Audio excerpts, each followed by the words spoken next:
তোমার নাম গৌতম মন্ডল। এবার গৌতম ভাই তোমাকে দিয়ে আমি ম্যাজিক দেখাবো, খারাপ কিছু তুমি ভাববে? খারাপ কিছু ভাববে না, তাই না?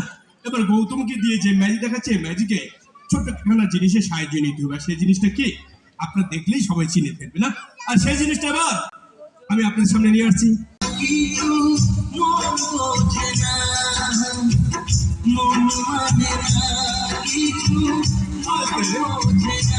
হ্যালো, এবার ভাই সামনে চলে আসো তো।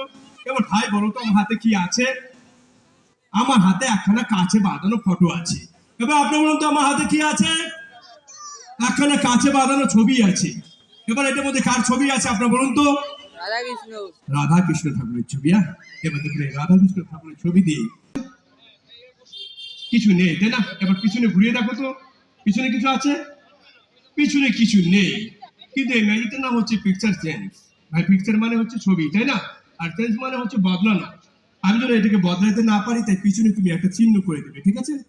রাধা কৃষ্ণ ঠাকুরের ছবি, তাই না? এবার ভগবান শ্রীকৃষ্ণ ছবি দিয়ে আমি ম্যাজিক করে দেখাচ্ছি। এবার ভালো করে লক্ষ্য রাখবেন এই ছবিটাকে আমি কি করছি।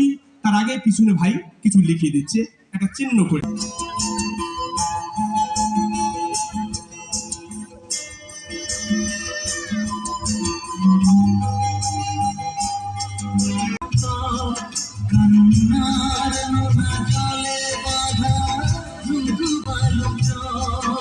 এবার দেখুন, আমরা সবাই জানি যে আমাদের হিন্দু ধর্মে ৩৩ কোটি দেব দেবী আছে, তাই না?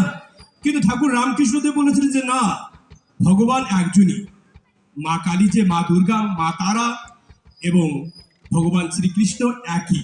কিন্তু কিছু ভক্তরা আছেন যারা মা কালীর ভক্ত, তারা কিন্তু শ্রীকৃষ্ণকে, আবার কিছু শ্রীকৃষ্ণ ঠাকুরের ভক্ত আছেন তারা কিন্তু মা কালী মা দুর্গাকে একেবারেই বিশ্বাস করেন না।